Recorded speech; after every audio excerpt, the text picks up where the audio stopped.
전어리 운제시 사명과는 크게 두 가지입니다. 하나는 그 기존의 그 눈 적출한 방법과 비교를 했을 때 이번 연구가 임상적으로 유용한지, 그리고 동물 실험 과정에서 고통 관리는 제대로 됐는지인데요.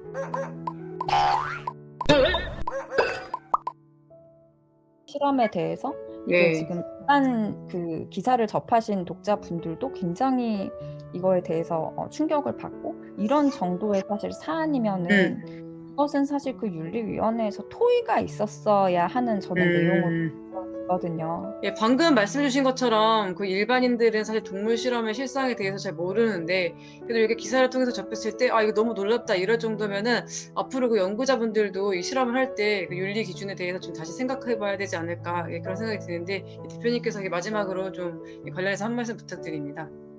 굉장히 필요한 일이라고 봅니다. 사실 어떤 제도를 뭐 개선하고 뭐 정부의 관리 감독을 강화하고 이런 것들이 다 있지만, 사실 실험실에서 실험 동물을 다루는 것은 다 연구자들이거든요, 매일. 그래서 그 연구자가 동물에 대해서 어떤 인식을 갖고 있느냐가 동물 복지에 굉장히 직접적인 영향을 미쳐요. 그렇기 때문에 어떤 연구자들이 어떤 동물 복지에 대한 그런 인식을 가질 수 있도록 그런 뭐 연구자들 교육에도 상당한 투자가 저는 이루어져야 한다고 생각을 하고, 또 동물 복지에 관한 연구도 더 많이 사실 활성화되어야 된다고 생각을 하고요.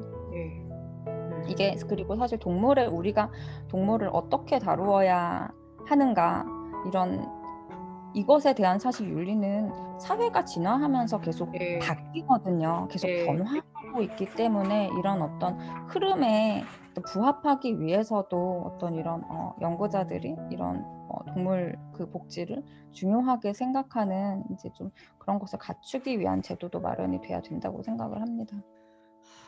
지금 사실 이번 사태도 그렇고, 뭐 작년에 뭐 서울대 뭐 메이 사건도 그렇고, 계속 지금 관련돼서 그 윤리 문제 관련해 가지고 지금 계속 그 비슷한 문제들이 발생을 하고 있는데, 이거를 조금 발생하지 않도록 하기 위해서는 좀 어떤 부분이 보완이 돼야 된다고 보시는지 말씀 부탁드립니다. 일단은 뭐 윤리위원회가 갖고 있는 그런 뭐 제도가 가진 한계점을 개선을 하고, 뭐 연구자들의 어떤 이런 뭐 동물 복지에 대한 인식도 강화하고 이런 것도 중요하고요.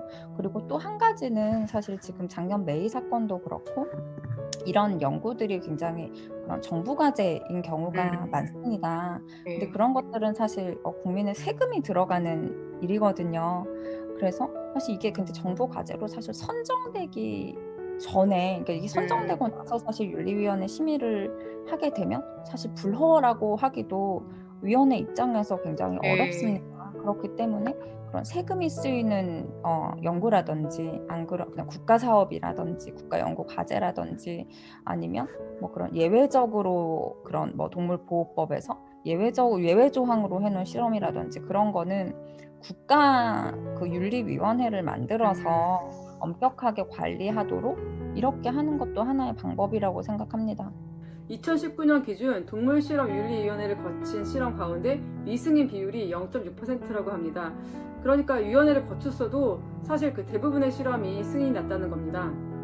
사실 독자분들의 가장 많은 의견이 이미 아픈 애를 선택할 수는 없었느냐, 그리고 또 실험이 끝난 다음에 안락사를 안 할 수는 없었느냐, 그런 부분이었습니다. 연구자분께서는 이제 그 법의 테두리 안에서 실험을 한 거지만은 편한 방법으로 가신 것 같아요.